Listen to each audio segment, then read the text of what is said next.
le monde céleste le message qu'elle doit transmettre à ses semblables yooyu ay yëg-yëg la et man daan naa ko dégg ci ñenn ñi ñoo wax góor gi dafa rañaan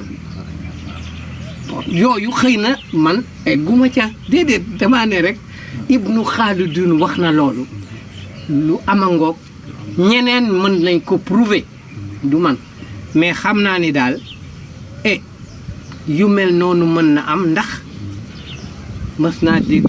Cheikh Ahmad Tidiane Sy Al Maktoum yal na ko yàlla yokk leer muy wax ba ne dafa am garabu information man de xaw ma fu mu nekk te ñu bare xamuñu ko mais nee na garab googu am nañu fay dem di witt information di ko indi ci suuf mais kooku leer na ci Cheikh de lay wax àddina ba mu daj Cheikh Ahmad Tidiane Sy Al Maktoum mu ànd ak man ci li ma gis heureusement nu di ñaari neegar moom mu di neegar bu mag ma di neegar bu tuuti bu ngeen demee ci liggéey ba li di tëdd daa ngeen fekk foofu ñaari waxu Cheikh Ahmad Tidiane Sy man li ma gis li ànd ak moom Cheikh wax ko mooy te man ko wax guddi mawludu nabi ca guddi bi ñoo màggale yonent bi ca la waxee wax ja geenu gàmmu ga 2003 Cheikh nee na man Cheikh mën naa woteel Léonard de Vinci ne la Joconde ci histoire sainte la bokk kooku Cheikh a ko wax ànd ak li ma gis benn ñaareel ba feneen Cheikh daal di ni man Cheikh defal naa Insa lu ko chrétien defalul man gàddul naa ko mbuusam yooyu yëpp di ay seede yoo xam ne ànd naag li ma gis mënuma lu dul gëm naa sama bopp sama liggéey bii may wane gëm naa ko ce 13 mai 1995 bi ma ko gisee laa gëm ni bu ci nit gu weex jàppul du xam lu ci biir ba moo dee wóor na ma j'ai des preuves et des arguments d'ordre philosophique historique artistique littéraire évangélique scientifique et technique jamais détenu par un chercheur de 1504 à 1984 kenn mësul am lu ma neex naqadi na waaw loolu am na li nga wax sànq mu xaw ma rëcc sax mooy moom sëñ Cheikh Al Maktoum yàlla yokk leeram noir bu mag la yow nga nekk bu ndaw nga am li nga bind fii mu xaw ma jaaxal ce combat passionnant entre la botte et le lion de la botte le lion de la botte et le lion du waalo waaw maanaam dafa bëgg da nga est-ce que bëggoo wax foofu ni maanaam suñu tubaab bi jàpp ni ñun war nañu mën a am capacité tey ji liggéey bi nga def bi ñu xalaat ci wala ñu jëmmal ba ne kooku jarul werante tubaab tegu nu nit dañ ñu xeeb tegu ñu di dara kooku moom moo am le racisme est là on le vit tous les jours wóor na ni li la ko mën a prouver mooy lettre bi ma bind yónnee ko Académie française yaakaar naa ni Académie française xëy na ceeru lettre bi la moom mais les 2 tiers c'est l'art et c'est le Louvre d'autant plus que ñetti tableau yi may wax yépp ña nga Louvre kon du ñàkk Académie française dina yónnee Louvre ni leen nun kat jot nañ fi lettre boo xam ne lu ci ëpp yéena ko moom est-ce que du ngeen xool lettre bi bu fekkee ni waa Louvre jub nañu période bi nga xamee ni le président directeur général du Louvre mu ngi tudde Pierre Rosenberg yónnee naa leen juróom-ñeenti lettre ci liggéey bi diggante juillet 95 ak mars 96 9 lettres yónnee naa leen ko di leen wax ci liggéey bi tontu wuñu ma ndax wóor na ma ni nee na ñu ngi bon un sale nègre qui c'est un rêveur nangam fekk li ma leen doon wax sax mënuñu ci xam dara leeral naa ko nag ak Académie française en partie bu fekkee ne jub nañu daañu ne Académie nun kat jotoon nañ fi juróom-ñeenti lettre ci waajoo xam ni mu ngi tuddee Amadou Adi Aïdara ca Dagana alors buñ ko xoolee dana doon mën a donc loolu yëpp te ñoom xam nga lu tax ñemewuñ ko weddi c'est parce que lettre yëpp avec accusé réception laa leen ko yónnee juróom-ñeent yëpp accusé bi dellu si na Dagana bi denc ko kon fen buñu mënuñu wax leneen bon luñ ci mën a xalaat nag ñoo ko xam mais lenn dafa am lii ma la wax xeebaate bi kooku moom moo am li la koy firndeel mooy tontu naa déjà ci mbir moomu dinaa leen ko wan ça n'a rien d'officiel ou autre mais mës naa gis benn humour boo xam ni dañu wone di jaay ay yóoru nit gu ñuul yóoru nègre yóoru un type de l'Occident ak yóoru asiatique mais li doy waar mooy yóor yi seen prix yóoru nègre moo gën cher yóoru nègre prix moo gën a élevé yóoru européen wala asiatique xam nga lu tax loolu c'est parce que le cerveau du nègre est vierge sonnul kooku ku ko jënd daa ci liggéey lu bare moo tax mu gën a cher kooku saaga la boo xoolee lettre bi mu teeree dama bind CVDN A 77 A cerveau vierge de nègre âgé de 77 ans moo leen yónnee lettre bi le cerveau vierge bi dëkkewul dara moo leen tekkil mbir mii ñu xamul dara. jërëjëf loolu sax bëggoon naa si ñëw après nga far yàlla anticiper nga ko. jërëjëf sax ci anticipation bi aussi ak ci leeral bi donc loolu beneen combat la bu bokkul ak sa combat bi ngay. waaw bokkul ak combat beneen la. waaw gisoo xeex bi gisoo ni da nga ci xaw a wér tuuti wala parce que tamit nguur gaa ngi ministère de la culture ngi fi ak ñeneen ak ñeneen est-ce que tamit ñooñu buñ ci xawoon teg loxo rek gisuñu ni wala. Il existe au Sénégal de la malhonnêteté intellectuelle de la part des intellectuels. Loolu rek la ma ne en 1997 yàlla dafa def ma dajeeg benn autorité de la place bu fi nekkoon tuddee Mamadou Diaboula c'était un préfet à Dagana may waxtaan ak moom rek ba bu yàgg mu ni ma mais man di wax dëgg yàlla monsieur Aïdara sa liggéey bi xawma ci dara waaye dafa mel naka yaa ngi yëkkati nit gu ñuul xam nga nooy def boo delloo kër ga defaral lettre nga bindal lettre bi au ministre de la culture sous mon couvert nga indi ko altine ma def loolu en 97 septembre altine ba jot ma indil ko lettre bi nu toog waxtaan ak yooyu ba pare mu ni moom monsieur Aïdara man day wax dëgg yàlla kontaan naa ci li nga ma dégtal dinaa ko yónnee nag mu yónnee ko gouverneur bi nekkoon Ndar mu di Mbagnick Ndiaye yónnee ko Abdoulaye Elimane Kane di ministre de la culture ma toog lu mat semaine ak yooyu tontu lettre ba egsi Abdoulaye Elimane Kane par écrit ne ma gis naa sa liggéey bi jottali nañ ma ko ak vraiment am na solo pour l'école des arts de notre pays et notamment le département de la recherche. J'ai avisé le directeur de l'école des arts par écrit, il t'attend avec tes hypothèses.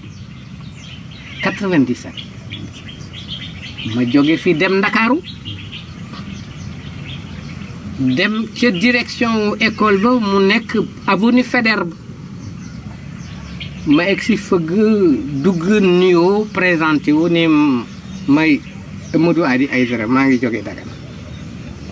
waa ji toogoon ci bureau bi ni ma voilà monsieur Aïdara ñoo ngi la doon xaar bismillah voilà d'ailleurs la lettre du ministre est là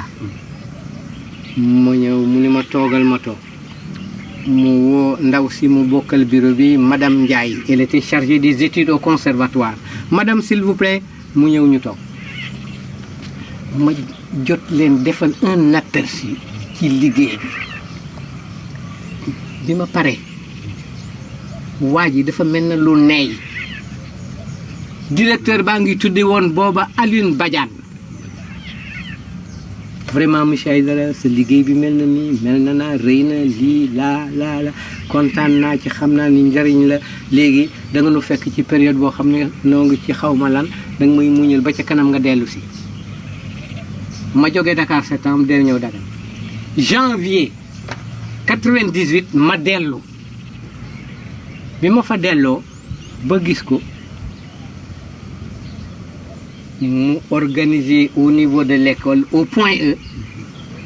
mu ne nañu préparer une salle monsieur Aïdara va donner une conférence à l'école conférence ba ma nga am le 21 janvier 98 weeru koor ma ñëw ak yi ma indi woon toog dans la salle il y avait le corps professoral en première ligne l'administration et les élèves. À côté de moi, il y avait un modérateur. C'est peut-être l'actuel directeur de Sorano. mu ngi tudde Saïd Sarr Samb ma nekk ak ñoom ba jeexal 21 janvier 98 ah bi ma paree ma toog diir nii ñu toog ñoo ko élèves yi ñëpp ni pat loolu jaaxal ma ni waaw man l'autodidacte nan lay ñëwee à l'académie di fi waxu aar te du ñu tontu ma ni xaaral ma joxoñ benn élève ci élèves yi ma joxoñ ko ni ko mademoiselle s'il vous plaît levez-vous ma gis mademoiselle ni ma nii déedéet même gémmiñ gi sax xam naa lu mu doon wax peut-être ma ne ko waay jógal mademoiselle levez-vous s'il vous plaît mu ne ma ne ko ahanka yee Aïcha Aïdara jógal taxaw Aïcha Aïdara jóg taxaw gaañi xool ko bon gis nga corps professoral boobu yooyu bokkatuñu man élèves yi laay waxal ma ne élèves yi gis ngeen seen morom boobu sama taaw la sama doom la 7 ans yi may def recherche yëpp maag moom la woon à Dagana bi mu nekkee lii sax dëggool la daan jàng ma ne leen guddi gi ma njëkkee gis la première intelligence dama ko yuuxu mu génn ci néegam daw ñëw taxaw tiimu ma maa ngi toog ci chaise mu xool li ma tiimu mu di kayit bu weex bu am ñaari rëdd mu ni ma lay la papa lii la àddina doon wut te mënuñu ko gis ma geesu ni ko ay sa nul sa bàyyi nun ay gaynde la noonu du nu morom élèves yi ree ci ñu ànd ci ree man leen ça s'est passé comme ça. Et la première lettre que j'ai adressée au président directeur général du Louvre turam a nga ci ak frère am Alassane parce que c'était mes témoins kon su ma incha allah gannaaw suba laay ñibbi Dagana su ma demee lii ma leen doon wax su ngeen ci bëggee xam dara laaj leen ko ay sa dégg ngeen élèves yi nii oui monsieur mais loolu doy na sëkk gis nga nag ñooñu fa toogoon du kenn du directeur école bi du un professeur bu ubbi gémmiñam laaj dara wala wax dara ah bon je me suis dit que noonu la war demee d'une part mais nag du noonu parce que même boo xamul laajteel mais sii dinañoo laajte ndax ñoom ñooy jàngale aar mais xamuñu dara ci li ma leen doon wax loolu mooy dëgg gi il savait rien de cette œuvre là moo tax waaye jubuñu suñu juboon dañoo wax sëñ bi yow lii ngay wax kat xamuñu ci dara nangam nu ànd seet mais déedéet ñi ngay jaay rëy ak xëy na di wane ni professeur école des arts lañu mais le diplôme n'est rien d'autre que quoi que comment on le dit encore c'est une possibilité ça peut représenter quelque chose le diplôme hein éventualité xam-xam la ku am diplôme éventuellement am xam-xam mais am nañu am diplôme mënuñu yeew seen tubay gis nañ ko fa hein c'est une probabilité de culture probablement tu es cultivé parce que tu as tel diplôme mais ça ne veut pas dire que tu es cultivé du dëgg gis nañ fi réew mi ay médiocre yu toll noonu kese ñoom la ñu de dénk ay institution ñu ko yàq kon jaar naa déjà ci école des arts pour ce travail là en 98 tey jii nous sommes en 2020 ba tey kenn ubbiwul gémmiñam wax ko ñaareel ba ñaata université ñoo nekk ci Sénégal macha allah waaw université lu mu doon xanaa du gëstookaay waaw amul benn université bu ma wax lu jëm ci affaire bi te dégg nañ ma dem ak ñoom ci 2S noonu rek la war demee xam nga itam lu quoi dañu ragal tubaab ba léegi nu dañu tappet tubaab li fi nekk tubaab a ko fi def ragal nañu ni déet te tubaab bi saa yu ko neexee dugg dans notre culture dans notre vie dans notre politique wax xalaatam nun ñemewuñu wax tubaab li mu nekk loolu mooy sunu musiba yëpp mooy dañu ragal tubaab ba léegi te dañu gëmul sunu bopp nag waaw li nga wax am na solo gëm bopp bi parce que loolu dina tax réew it bu bëggee émerger nuñ koy waxee waaw wala bëgg a toll fu yeneen réew yi toll it foog mu am indépendance boobu ah oui waaw jërëjëf mbiri leer nañu ci côté boobu noonu pour ñu rek ñu jeexal parce que xam naa ne waxtaan bi buñ ko jëloon fii ba ça peut être élastique mën na dem ba te dinañ def sax parce que loolu non ñàkkul ni dellu si dina amaat dina am peut-être lu ko jar 15 jours sax par exemple dellu si di waxtaan lu ñu waxtaan kese ci wàllu aada ak yooyu dinañ wax ci politique ci ndax par exemple tolluwaayu réew mi ak mbiru saagante gi ndax jamono ya ngay wax naan mag ñi noonu war a yar voilà yooyu dafa mel ne wax ji dafa dellu moo tax d'ailleurs ñu delloo si affaire bi daal yeeg yooyu donc yooyu yëpp war nañ ci mën a waxtaan d'accord Covid ak yooyu yëpp maintenant ñu bëggoon rek nga wax sa dernier mot ci œuvre bi en même temps sa dernier mot ci li ngay ñaax say doom yi nga xamante ni tey duñu jox pour feeñal luy taaruwaal bon dinaa la ci xamal leen na rek li tax ma kontaan ci yéen sama ay doom ngeen wallahi ndeysaan te xool am naa benn doom ju jigéen Aïcha Aïdara moom festival mondial des arts nègres bi fi mu jaam elle était là ñaari jigéen ñoo ci mas bokk Aïcha ci la bokk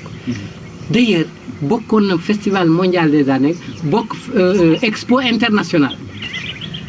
ci lañ ko invité mu dem au Canada on l'a invité pour une semaine à Montréal dans sa spécialité bu di le pagne africain en art abstrait.